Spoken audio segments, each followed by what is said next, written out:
This is the iPod Touch 5th generation from 11 years ago, but let's see what you can do with it in 2024. The design of the iPod Touch still looks really nice in my opinion, even 11 years later. Yes, it might have big bezels, but it doesn't look really outdated like it's from 11 years ago. It's also very thin and light. And for the 6th and the 7th generation of the iPod Touch they used the same design. But sadly they stopped making iPods. On the other hand, that's really understandable, because people stopped buying them because their phone could also play music, of course. So there aren't a lot of reasons why you would get a separate music playing device when you can also just use your phone. It has a screen on the front and beneath that there is a home button, but it doesn't have Touch ID, and on the back it's made from aluminium. I really like this design, it looks simple and minimalistic, and I was really surprised at how small it is. Back then it was normal to have a phone or an iPod that is this size, but smartphones have gotten a lot bigger. Of course this is not a smartphone, but it does have some smartphone functionality. You can't call with it, but it does have an app store where you can install apps and full iOS. But it is the old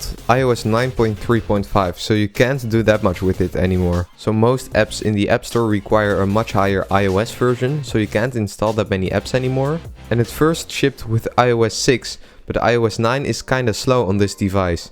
It just doesn't feel that fast, and sometimes it slows down. But that doesn't mean it's completely unusable, and it's of course an 11-year-old device. So I think it's pretty obvious that it's slow and that you can't do that much with it anymore. You can, for example, still use it to play music, however it doesn't support other services like Spotify, because they require a higher minimum iOS version. The screen does look nice in my opinion for an iPod that's 11 years old. It doesn't look bad at all. However, what isn't good is the battery life.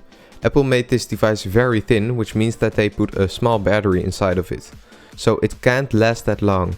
After only using it for 20 minutes, the battery life was already down to 20%. And that's because the battery is so small and the batteries degrade over time. So you can't really use them as MP3 players anymore because the battery life is so bad.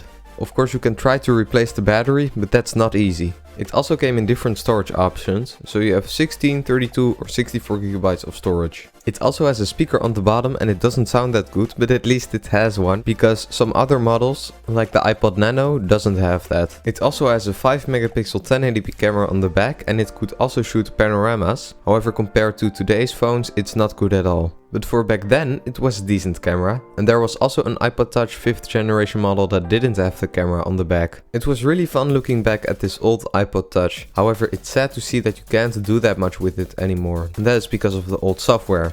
So you can't install that many apps anymore, but also the battery life. When it was released, the battery life wasn't that amazing. But now the battery life has degraded even more, so most models can't last longer than an hour. But what do you think of the iPod Touch? Do you still have one? Let me know in the comments down below, and thank you so much for watching.